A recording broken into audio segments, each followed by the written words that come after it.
राजधानी दिल्लीत प्रदूषणाचे सगळे विक्रम मोडीत काढलेले आहेत।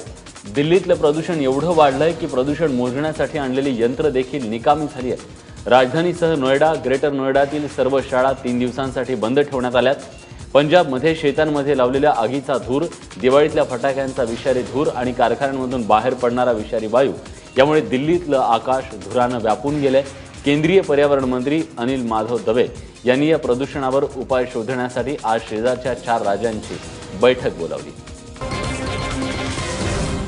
बीडमधील बनावट स्वातंत्र्य सैनिक प्रकरणात सर्वोच्च न्यायालयाने दिलेल्या निर्णयावर आश्चर्य व्यक्त करण्यात येत आहे। कारण पालकर समितीने बनावट स्वातंत्र्य सैनिक ठरवलेल्यांनाही सन्मान पेन्शन सुरू ठेवावी असा धक्कादायक निर्णय सर्वोच्च न्यायालयाने दिला आहे। त्यामुळे सरकारची दिशाभूल करणाऱ्यांची सर्वोच्च न्यायालयाच्या निर्णयामुळे पाठराखण केली जाते का अशी चर्चा संपूर्ण मराठवाड्यात रंगतेय।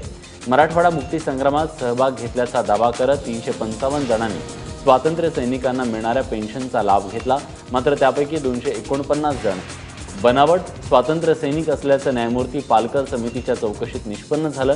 सरकारनं त्या 249 जणांचं सन्मान पेन्शन बंद केलं। मात्र सर्वोच्च न्यायालयानं पालकर समितीचे निष्कर्ष चुकीचे असल्याचा निर्णय देत सरकारला मोठा धक्का दिला।